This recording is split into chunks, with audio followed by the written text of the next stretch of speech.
Good morning, Equestria Daily listeners. My name is still Serial Velocity. In my left-hand corner, I have Calpain, my co-host. Say hi, Calpain. Hey, everyone. And in the right-hand corner, we have the one and only founder and president of Enterplay LLC, Mr. Dean Irwin. How are you this morning, sir? Doing great, thanks. How are you? I am sleepy because it is quite early, but you know what? We're going to power on through it because we got some questions for you to answer. Sounds good. All right. So, to many people out there, Enterplay is just the name that comes on the packs of the pony cards that they buy at conventions or online. So for everybody listening, could you tell us a little bit about Enterplay and what your company does? Well, sure. We're a team that comes from the trading card and games world, and we've been doing it for a long time, making collectibles and selling and marketing collectibles and trading cards specifically. And in 2006, we started Enterplay, and we make impulse items, trading cards, tattoos, little mini plush, fun things like that. We try to select brands. Most everything we do is licensed merchandise, and we try to select brands that kids will embrace, but also that their parents will embrace. So we've had fun products like Mario and Zelda and Neopets and Major League Baseball and lots of different things. And of course, currently, one of the most exciting things we've worked on is My Little Pony. Very cool. Very cool. Very cool indeed. As your role as the president and founder of the company, how much do you personally oversee on like a day-to-day basis? Do you get down to nitty-gritty, or is it kind of like you oversee a bunch of different projects and such like that? You know, I think that some people wish that I wasn't so involved in the nitty-gritty, but I'm very involved. You know, from the concept stage to the final stage. Of course, we have great designers, and you know they have freedom to come up with great designs and present ideas. But ultimately, I guess I'm very involved. But why do you say that people don't want you to be involved? I guess maybe, if you were coming up with an idea and ultimately you believed in the idea and you're moving it forward and it's great, and I didn't necessarily think it was that great. Right. Gotcha. True. Yeah. But, it's your call. But we're all involved, and almost everybody, I should say, has a say, and it's all considered, and it's a team effort, from start to finish, and so much so that even on the initial set for My Little Pony, not only did we have a say, but we sought the feedback and insight of the core fan. Absolutely, and we will return to that topic later, of course. Anyway, that sounds awesome. I'm so glad that there is such a unity between you and the company and your employees. Yeah. It always makes things better. So, you've worked with outside IPs before, obviously. Most recently, Nintendogs. So, how did that particular project, let's say, compare to, I don't know, Friendship is Magic? Well, it's interesting. Quite a few years ago, I was handling sales of a Pokemon trading card game for Nintendo. And while we were there, we were looking for ideas to come up with Nintendo-based trading card sets. And so Nintendogs really had a lot that we thought could be mass marketable, that could really tickle the fancy of a trading card fan or a young audience. So we took a chance, and we came up with a fun pack where we put tattoos and standees and trading cards and sweepstakes and a whole bunch of things inside of what we called Fun Pack. So it was kind of the starting point. But the very first Fun Pack, Nintendogs Fun Pack we did as Nintendo employees. And then when we started Enterplay, it was our initial release was the second Nintendog set. It's kind of a natural transition. Almost all of the products that we have done since, or core products, have been fun packs. So they've included a tattoo or a sticker. And, our motto is that we have, there's fun in every pack. So My Little Pony is very consistent. And although I think that the target audience is surprisingly a wider target audience, because I think Nintendogs was primarily purchased by a real young child. I think the majority of our My Little Pony trading cards may not be at this point. And believe me, that surprises you as much as it surprises us. Now, a while back, we actually did an interview with some of the people from the community that were actually involved with this project. Kara Red Roses, Wendy, and Cupcakes. Sure. And they were all very enthusiastic and very knowledgeable about ponies, but they lacked industry experience. When you decided to bring them on, what made you actually want to get fans into this development process? And were you ever worried that this could backfire in some way? We were never worried about that. We identified that there was this core fan base. We knew that we wanted to work with them, and we wanted to find some people out there that were able to work with us and share, express the thoughts and understand what we were doing. And we met Wendy at Toy Fair in New York, and instantly felt like she was a person that can do it. So we asked her to find a couple people, and they've been fantastic. We've never had any worries or any of that. They've had fantastic suggestions, and really I think they've done a great job of adding subtle elements to the product. And we're still talking to them on our upcoming products. So what were the extra challenges of making a move like that? Did you need to do any extra hand holding? Did Hasbro ever raise an issue with it, or any legal issues, anything like that?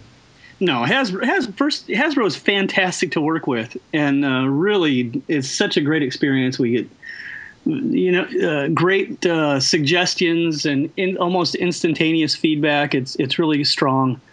The response is very strong compared to some other licensors that we've worked with in the past. But no, there is no apprehension. We're our own company, so we have freedom to hire people and consult with people that we think is appropriate to really tap into a product that really maintains the integrity of a property, and I should say embraces that property. So we know that the Brony fan base, or the core fan base, is very passionate about the accuracy of the brand, and that things need to be correct, which is an interesting approach for a fan base. But because of that, we felt strongly that if we did something that appealed to and embraced their passion, that we would embrace the passion for any fan. Hard to go wrong when a fan base loves a property so much that they care about accuracy and all of that. That's an interesting way of looking at it. So have you ever worked with another IP before that's given you such freedom? Or would you say Hasbro tops that list, maybe? Hasbro, this is a very special product. With our Super Mario product, of course, there are a lot of passionate fans, and in a broad range also. Super Mario, it's young children and it's 35-year-old men, and they're also passionate. So I'd say that there are some comparisons that we might make with Super Mario. It doesn't seem to be as, I don't know if the word's compulsive, but it doesn't seem that any of the prior products have had such a strong, passionate fan base as what we're seeing right now with the My Little Pony. And they seem to be pretty dang passionate about it, because if anything, seeing all those cards sell out at BronyCon, it was quite a sight. Overall, though, while our fans seem to be pretty satisfied with the cards, how about you? How satisfied are you with how the cards came out? Do you believe the decision to involve fans had an impact on that in any way? Oh, I definitely think it did, and it's something that I don't think that we would make a product without having passionate fans involved in the process. But sometimes they're our own employees, and sometimes we hire people to help. Absolutely helpful, and I think critical to the set, and we really look for feedback and thoughts from the fans, and we listen and we adapt. It's why we've done a couple surveys, and we'll continue to do those kind of things. All right, that's pretty awesome. It sounds like you're going to employ this strategy in the future then. Definitely. We are actively doing that. Well, since the release of the cards at BronyCon this past summer, where they were literally just flying off the shelves, and many retailers since then have had difficulty keeping them in stock, and until actually the full prints sold out. Did you actually anticipate that kind of response? I know you guys were excited about it, considering the interviews we had done before and stuff like that, but did you actually think it'd go this far? Definitely not. We could not have anticipated such a strong response. If we had, we wouldn't have sold out the first week that we shipped. But it's been excellent. we made a product that was specifically for hobby, which are the 30 count boxes that come with a box topper. And then we made a different product for the mass market. I shouldn't say a completely different product. It just doesn't offer the box toppers. But what was really surprising is that it sold through extremely fast at hobby, but that it also did the same thing at mass market. The numbers that we saw at mass market were, fantastic. And we have some pretty popular products out there. We have our Angry Birds dog tags out on the shelf right now, and we have some other things, and some things are very popular. But My Little Pony is going head to head with everything else that we've done. That's certainly amazing. I mean, considering like such huge properties like Angry Birds and stuff. So, how do ponies stand up against these other properties? Are they one of your top sellers, I assume? Oh, definitely. Yeah, they're doing fantastic.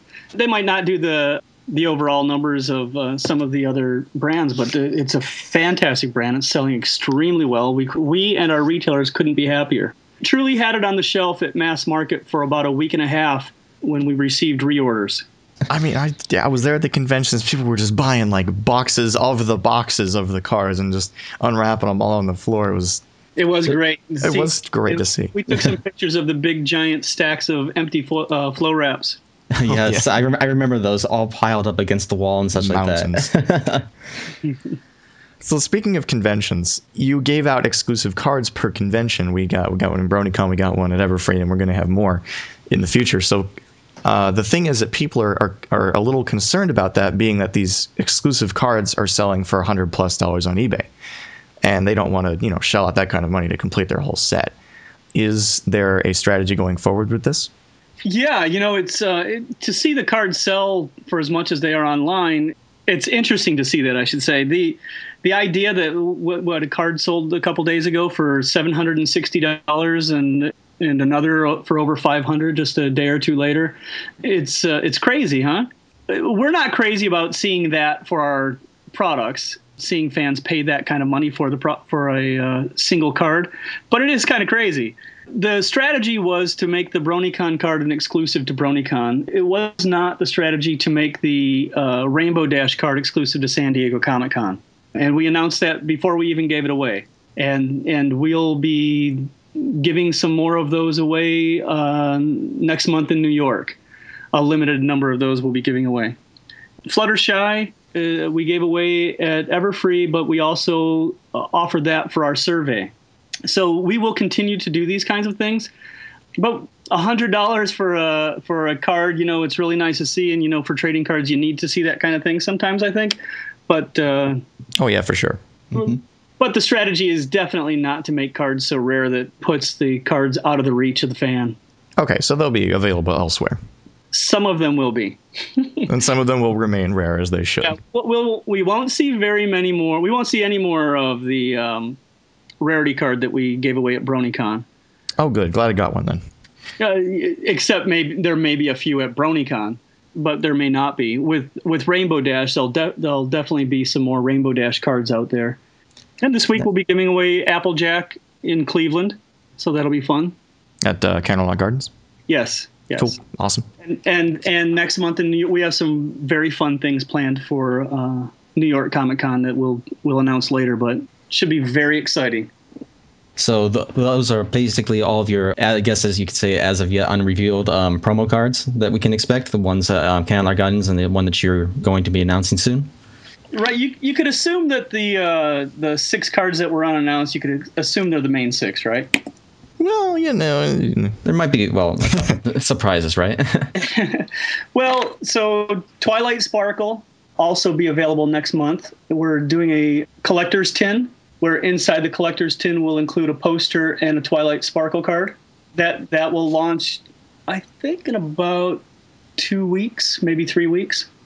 So that'll be exciting. And then we have a few other cards that have not been announced. Oh, do tell.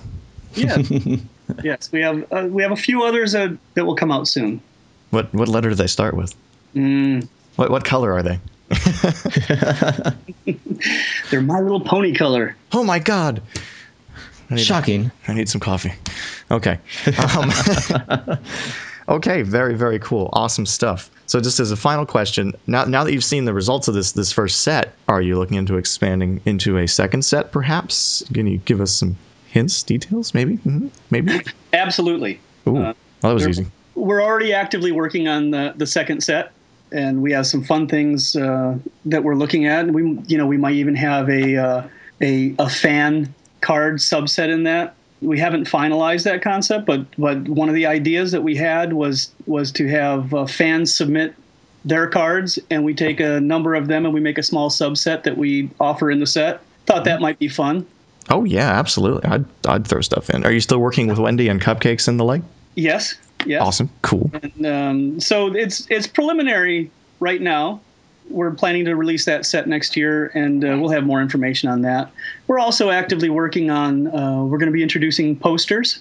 So we have, the tin will include a poster, but that's a folded down poster. We have 5 posters that have already been designed, approved, and that we're going to be introducing. We'll probably have 2 of those available in New York. One of them will most likely be exclusive to New York. And some other things, bumper stickers. Thousands of suggestions of bumper stickers, and they're fantastic.